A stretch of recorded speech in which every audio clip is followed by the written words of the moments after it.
Hey, Mark here. I just want to give you a quick heads up. Chris Kelly, who is the guest on this week's episode, you've heard him before. He's been on tons of episodes of movies, films, and flicks. He has a podcast called Classic American Movies. In his latest, one of his episodes, he interviewed the writer of Detroit Rock City. So, Chris Kelly, can you tell me a little bit more about this interview you had? Yes, I interviewed Carl Dupre, who is the writer of Detroit Rock City, and he told me about the history of the making of the movie and about how it's a personal film to him, as he is a huge Kiss fan, and how his whole history behind making the movie and how it really is a personal film to him. He talked about where it all started, where it led to, and the original script was actually supposed to be a lot different than the version that we see. So if you want to check that out, just go to wherever you get your podcasts, whether it be Apple Podcasts, Spreaker, Stitcher, Spotify, iHeartRadio. Look up Classic American Movies, and it'll pop right up. Well, thank you, Chris. So sit back, relax, enjoy our Detroit Rock City episode, and then head on over to Classic American Movies to listen to that interview. Enjoy.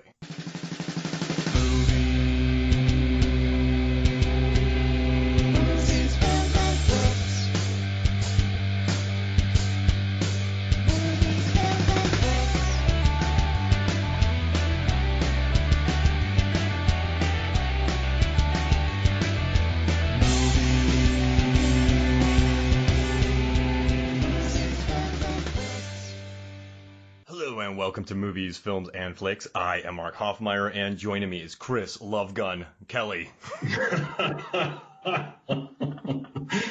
So back in 2012, I met Chris Kelly. We were working on a film together, and I walked up and I was calling out names, and then we got introduced, and we were talking, and then I was like, "Hey, Chris, man, could you mind helping me out?" And you were like, "Call me Lovegun."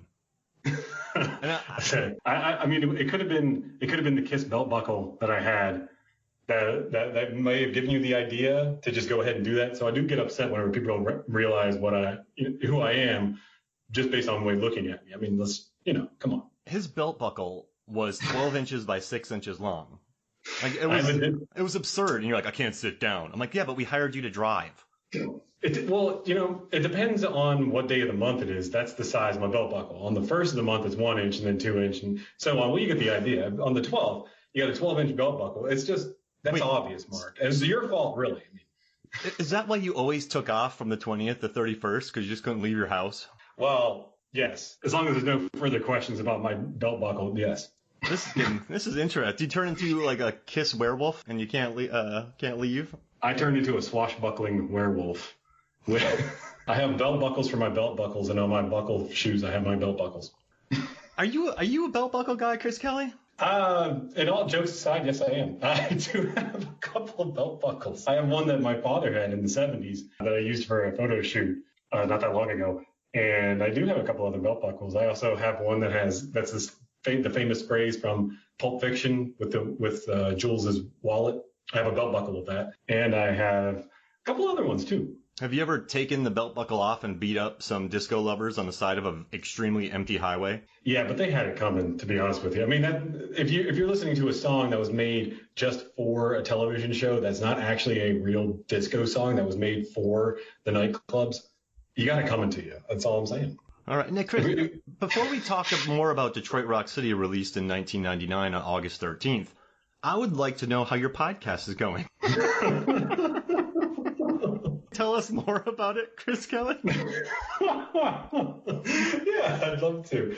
My podcast is actually going along really well. Every week I've released one episode. The basic premise of the podcast is that I show my girlfriend, who's from Germany, a different film, and we do a lot of in-depth research, and we talk about them. The idea of the podcast came from a Instagram story that I created where I was showing my girlfriend movies that she had never heard of, and my friend had messaged me saying, "Why don't you make this into a podcast? It sounds like a fun idea."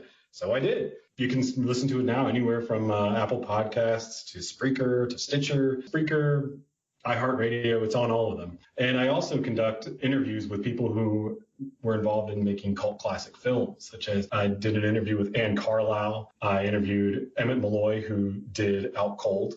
And I interviewed the guys who did the movie Blood Car. Also, Friday the 13th, Part 6. Well, you get the idea of what I'm trying to get at here. But I have a lot of different interviews that are coming out. I'm actually going to be interviewing the writer of this movie, and that episode should be released in the next couple of months. Chris So Kelly, it's all fun. if people want to follow your podcast or you to learn about future episodes, where would they go? I'd say go on Spotify, go on Apple Podcasts. You can also follow me on Instagram. It's CLK264. I post about the podcast on there as well. A lot of belt buckles. Belt buckles and podcasts. That's actually the name of my autobiography. That's going to be on a spoken word album only.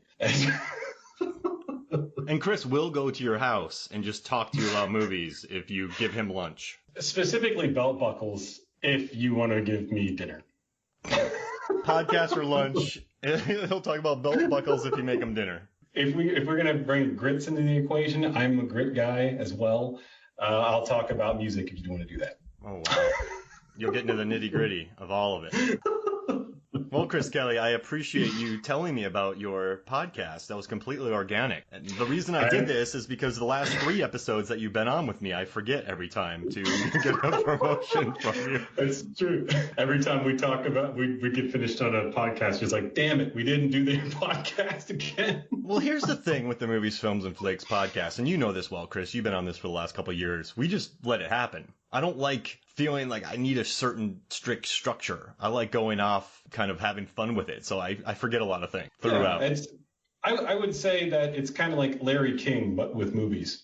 Because Larry King had the same format as he never really had a structure. He just kind of went with it. See where it goes. It sounds a lot better, in my opinion. And Mark Maron does the same thing. And it flows a lot better. And it just sounds nicer, in my opinion. Thank you, Chris Kelly. So I got to tell you, I was working in a movie theater in August of 1999. And the theater, and this isn't a knock on Detroit Rock City. In 1999, August used to really be known as the dumping ground of films. You had the summer releases, and then you had what came out in August. So when this movie hit August 13, you already had movies like American Pie come out, and you know, Idle Hands. I don't know if Idle Hands, but American Pie came out. That was a massive hit. And then you had this scrappy movie, Detroit Rock City, come out in August 13, and it only made $4.5 million total domestically. Yeah. And I remember no one was in the theaters. So what we would do is just leave the doors open and just, you know, if I wasn't tearing tickets or I had to clean theaters or if I had some downtime, I'd just sit outside the theater and watch it. And I guess what I liked about it in 99, and I think what I like most about it now, is just the foursome of actors. They are so not the traditional quartet that you would bring into a film. When you think about movies like this, these kids are typically good-looking kids who are going on an adventure. But in this movie, and I'm not knocking these kids, I mean, they're all good-looking actors, but you had Giuseppe Andrews, James Sabello, Edward Furlong, Sam Huntington. You had these kids that, they looked like kids that'd be smoking cigarettes outside your high school. They looked like kids who would be trying to sneak into a Kiss concert. And I think 21 years later, there's still a neat little level of authenticity to it. I agree with that. To take it a little step further, when this movie did come out, that's a Chris Kelly move right there. Yes, Mark, but let me say it more intelligently than you. I've been told that I'm famous for my, hold on a second, I got one more thing to say, or let me take it a step further. Building on that. I did a little bit of research. August 13th was when this movie came out. It had a $34 million budget, which adjusted for inflation is $52 million. It grossed 4.7, which adjusted is 7.2 million. So I thought, what happened? Why was it such a, I mean, they talk about this in the commentary very freely, such a massive failure. So I looked it up. Bowfinger, it came out actually on the same weekend as Bowfinger, Broke Down Palace, and The 13th Warrior. Now, to go even further with that, Bowfinger was the biggest winner out of all those because that made roughly 98 million worldwide, which is 150 million. So good. Adjusted for inflation. Well, yeah. Broke Down Palace, which, you know, check out the podcast we did on that one. That was a great one. Oh, yeah. I cried. Wait, I forgot my belt buckle, so you could actually hear me better. Yeah, the echo was gone. No, wait, we recorded that on the 5th of the month, so I could, never mind. Broke Down Palace, which if that one I think probably hasn't stayed the same in people's eyes over the years. That was more of a drama about 2 women going to jail in foreign lands because of drugs that were placed on them by some men that they met at while on vacation. That had a budget of 25 million with 38 million for inflation, and that did really bad as well. It did 10 million worldwide gross, which is roughly 15 million for inflation. The 13th Warrior. Now, before you move on this, Chris, I love the 13th Warrior. So I know it's a massive dud, but if there's anything negative out of your mouth, you're not getting dinners anymore, man. I just wanna warn you real quick. Giving you a heads up. You might want to tell Megan that I'm not going to be showing up for dinner tonight. I love that movie. It's good. I loved it too. Gigantic budget. Oh man.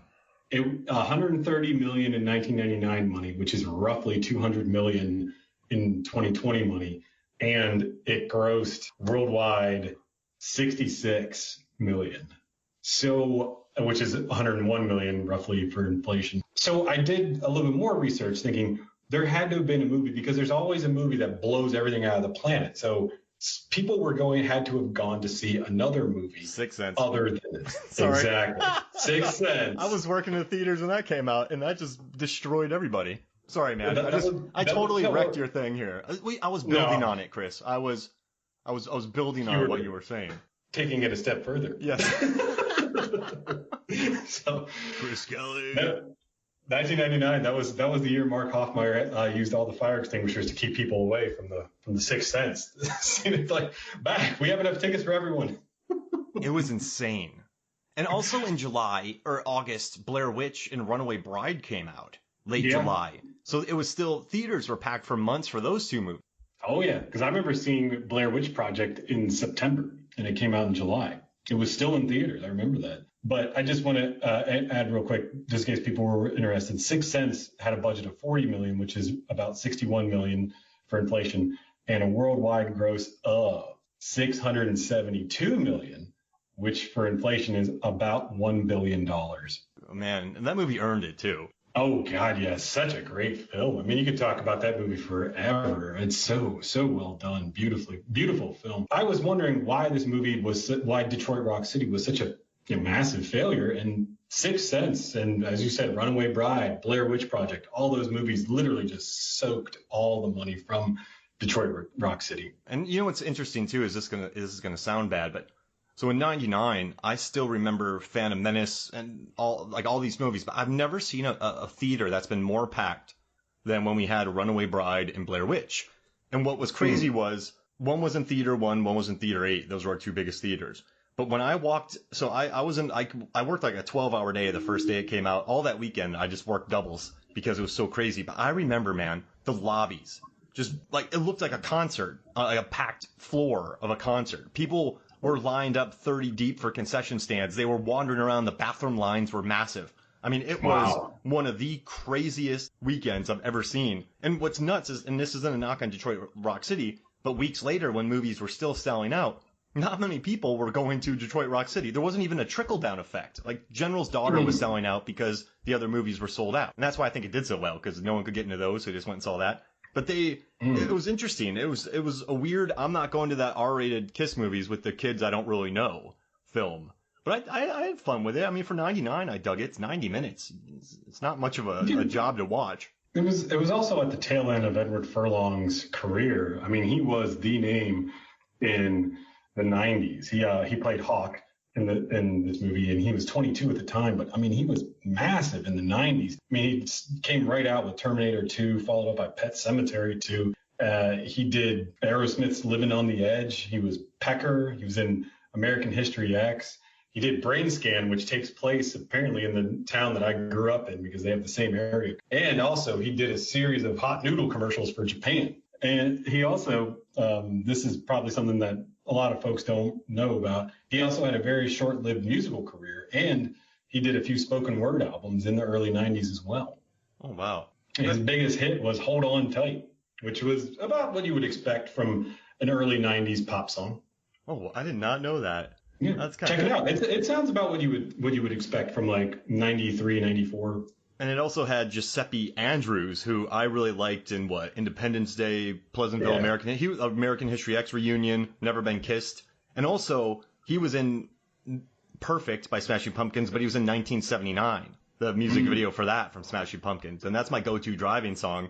And that video is just kids driving around having a good time. It's a great video, too. Oh, I dig that video. So whenever I have that song, I just Cruise. It makes me so happy to listen to. But I guess it had